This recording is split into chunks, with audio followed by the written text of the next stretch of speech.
Hello बच्चों, आपका स्वागत है आपके अपने यूट्यूब चैनल पर। तो बच्चों चलिए आज की इस वीडियो में हम देखने वाले हैं 8th ग्रेड अभ्यास पुस्तिका विज्ञान कक्षा 6 जो कि आपकी गवर्नमेंट स्कूल द्वारा दी जा रही है नई बुक घर से भरने के लिए। तो बच्चों इस वीडियो में उसी बुक के सभी प्रश्नों का हल मिलेगा। और अगर आपको हमारी वीडियो अच्छी लगे तो जल्दी से वीडियो को लाइक और चैनल के लिए सब्सक्राइब कर लीजिए। चलिए हम देखते हैं अध्याय 8 जल की विविध अवस्थाओं की यात्रा अध्याय का नाम हो जाएगा। तो चलिए इसका देखिए बहुविकल्पीय प्रश्न नंबर 1 है, सही विकल्प के आगे सही का निशान लगाइए। तो यह देखिए प्रश्न नंबर 1 है आपका, और इसका बी वाला ऑप्शन सही हो जाएगा, बाष्पीकरण के कारण। ठीक है, चलिए अब आते हैं हम प्रश्न नंबर 2। ये रहा हमारा प्रश्न नंबर 2 है। रेशमा अपनी छोटी बहन के लिए आइसक्रीम खरीद कर लाई। उसने देखा कि दुकान से घर तक आने में आइसक्रीम की डिब्बी की बाहरी सतह पर पानी की कुछ बूंदें दिखाई दे रही हैं। रेशमा जानना चाहती है कि पानी की ये बूंदें डिब्बी की बाहरी सतह पर कहाँ से आईं। इसका बी वाला ऑप्शन सही हो जाएगा, हवा में उपस्थित जल वाष्प का ठंडा होकर जल में बदलने से। चलिए अब आते हैं प्रश्न नंबर 3। प्रश्न नंबर 3 है आपका, इसका डी वाला ऑप्शन सही हो जाएगा, संघनन जमना। ठीक है, चलिए अब आते हैं हम प्रश्न नंबर 4 पर। तो ये रहा हमारा इसका चौथा है, सर्दियों में सुबह के समय जहाँ पेड़ों की अधिकता होती है वहाँ घना कोहरा बनता है। कोहरे का बनना किस प्रक्रिया के कारण होता है। तो सी वाला ऑप्शन सही हो जाएगा, संघनन के कारण। चलिए अब आते हम 5वें पर। 5वां है आपका, ये देखिए चित्र दिए हैं आ, वा, सा और दा। यह 4 डायग्राम दिए हैं। तो इसका बी वाला ऑप्शन सही हो जाएगा, आ से अधिक तथा बा से कम। क्या हो जाएगा, आ से अधिक तथा बा से कम। चलिए तो इसका आंसर हो गया। अब आते हैं छठे पर। तो छठा है, यह देखिए, नीचे दी गई प्रक्रियाओं में से किस प्रक्रिया में वाष्पीकरण बहुत महत्वपूर्ण है। तो इसका बी वाला सही हो जाएगा, पानी के रंगों से। खा वाला देखिए इसे क्या, कागज पर लिखना क्या है। डी वाला ऑप्शन सही हो जाएगा, उपयुक्त में से कोई नहीं। क्या हो जाएगा, डी वाला ऑप्शन सही हो जाएगा,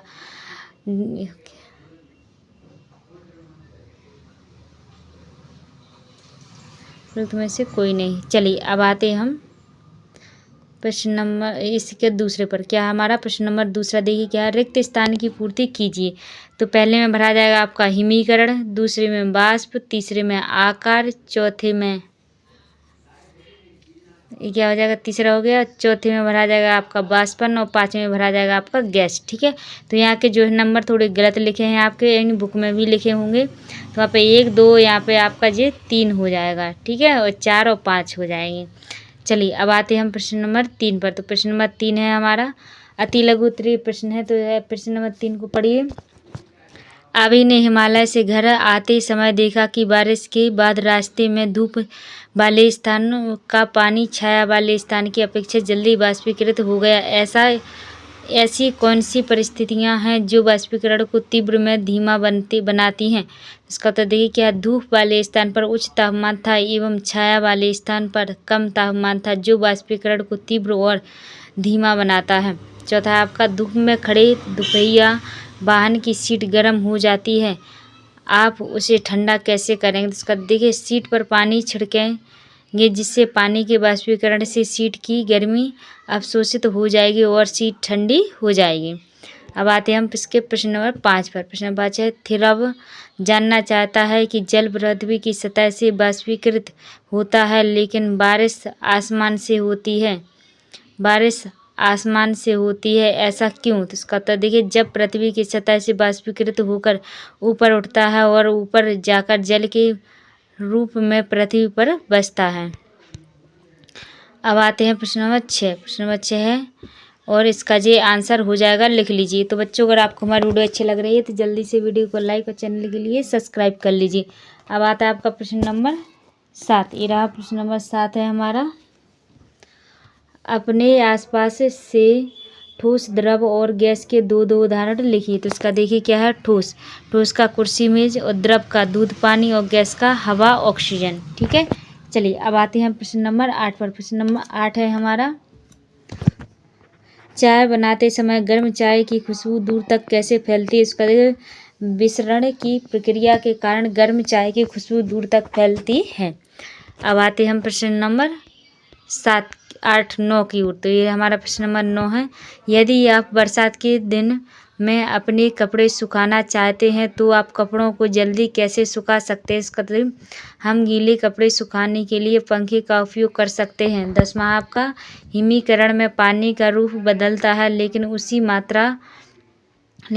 मात्रा नहीं बदलती, क्यों? तो इसका तो देखिए, हिमीकरण में पानी के अणुओं की संख्या में परिवर्तन नहीं होता है, इसलिए उसकी मात्रा नहीं बदलती है। चलिए अब आते हैं प्रश्न नंबर 11 की। तो ये रहा हमारा प्रश्न नंबर 11 है। यदि आप पानी को कुछ घंटों के लिए फ्रीजर में रखते हैं तो क्या होगा? इससे किस प्रक्रिया से जोड़ा जा सकता है? तो पानी बर्फ में बदल जाएगा। इस प्रक्रिया को हिमीकरण कहते हैं, जिसमें पानी तरल से ठोस अवस्था में बदल जाता है। प्रश्न नंबर 12 है, गर्मी के दिनों में कपड़े जल्दी क्यों सूख जाते हैं? तो इसका तो देखिए, गर्मी के दिनों में तापमान अधिक होता है, जिससे वाष्पीकरण तेजी से होता है, इसलिए कपड़े जल्दी सूख जाते हैं। चलिए अब आते हैं प्रश्न नंबर 12 पर।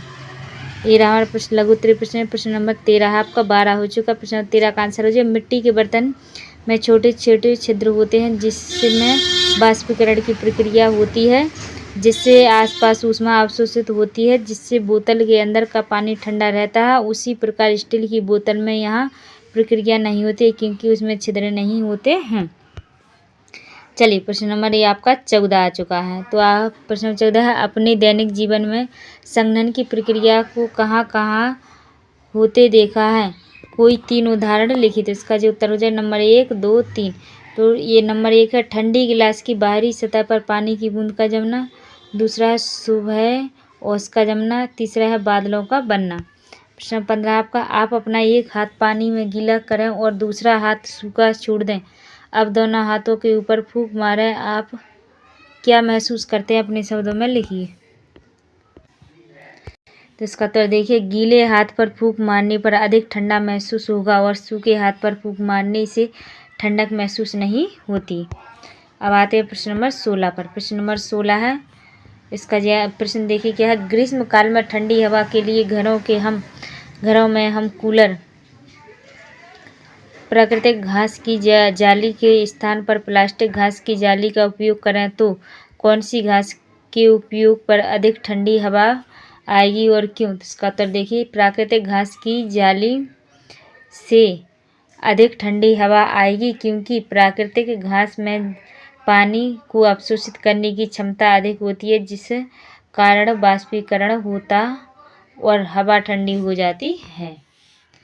चलिए अब आते हैं प्रश्न नंबर 17 पर। प्रश्न नंबर 17 है हमारा, थीरव ने देखा कि जल ठोस, द्रव और गैस अवस्था में परिवर्तित हो सकता है। जल के समान अन्य पदार्थ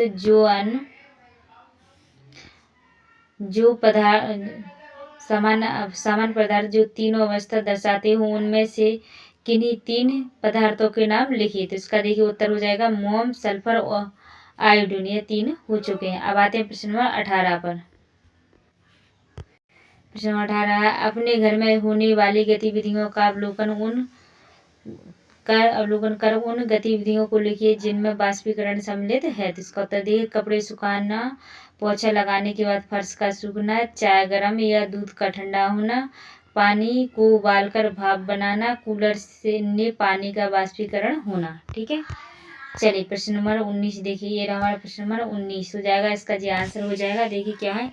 वाष्पीकरण वह प्रक्रिया है जिसमें द्रव गैस में परिवर्तित होकर वाष्प बनता है।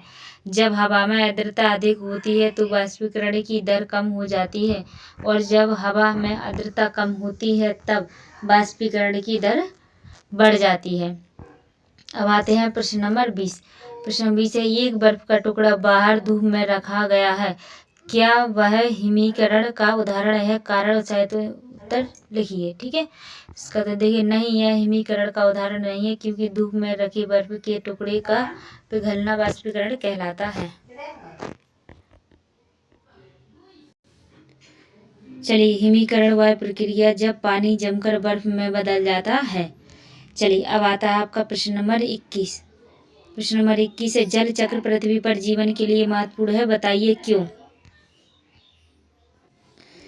तो इसका उत्तर देखिए, जल चक्र पृथ्वी पर सभी जीवित जीवों के लिए पानी की उपलब्धता बनाए रखता है और जलवायु संतुलन बनाए रखने में मदद करता है, जो जीवन के लिए आवश्यक है।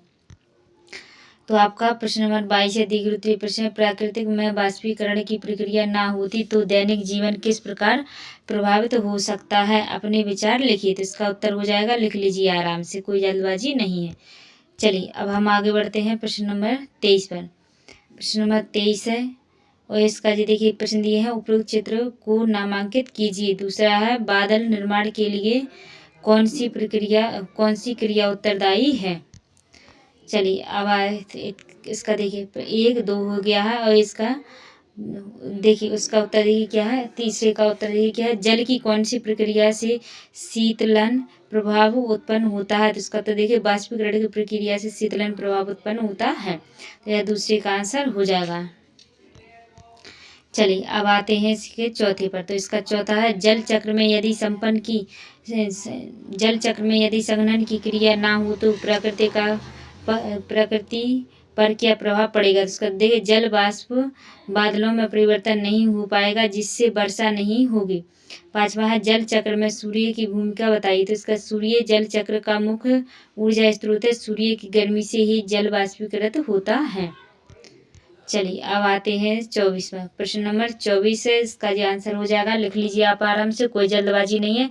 तो बच्चों अगर आपको हमारी वीडियो अच्छी लग रही है तो जल्दी से वीडियो को लाइक और चैनल के लिए सब्सक्राइब कर लीजिए। और अभी तक आपने कोई कमेंट नहीं किया तो जल्दी से कमेंट बॉक्स में कमेंट करके बताइए कि आपको हमारी वीडियो कैसी लगी। चलिए अब आते हैं प्रश्न नंबर 25 पर। तो ये रहा हमारा प्रश्न नंबर 25 है।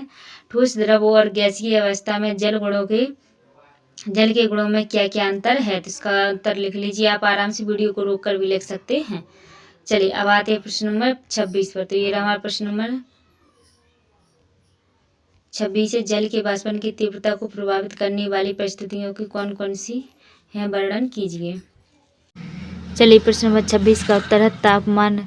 उच्च तापमान वाष्पन की दर को बढ़ाता है। सतह क्षेत्र पर जितना अधिक सतह क्षेत्र पर पानी के संपर्क में होता है उतनी ही तेजी से वाष्पन होता है। आर्द्रता, वायुमंडल में जितनी अधिक आर्द्रता होती है वाष्पन की दर उतनी ही कम होती है। वायु की गति, तेज हवा वाष्पीकृत जल वाष्प को दूर ले जाती है, जिससे अधिक वाष्पन के लिए जगह बनती है। तो यह देखिए क्या है, प्रश्न नंबर 26 है। यही आपका जो है आखिरी क्वेश्चन है। तो बच्चों इसी के साथ हम वीडियो को एंड करते हैं। और अगर आपको हमारी वीडियो अच्छी लगी है तो जल्दी से वीडियो को लाइक और चैनल के लिए सब्सक्राइब कर लीजिए। मिलते हैं आपसे अगली वीडियो, जब तक के लिए जय हिंद जय भारत।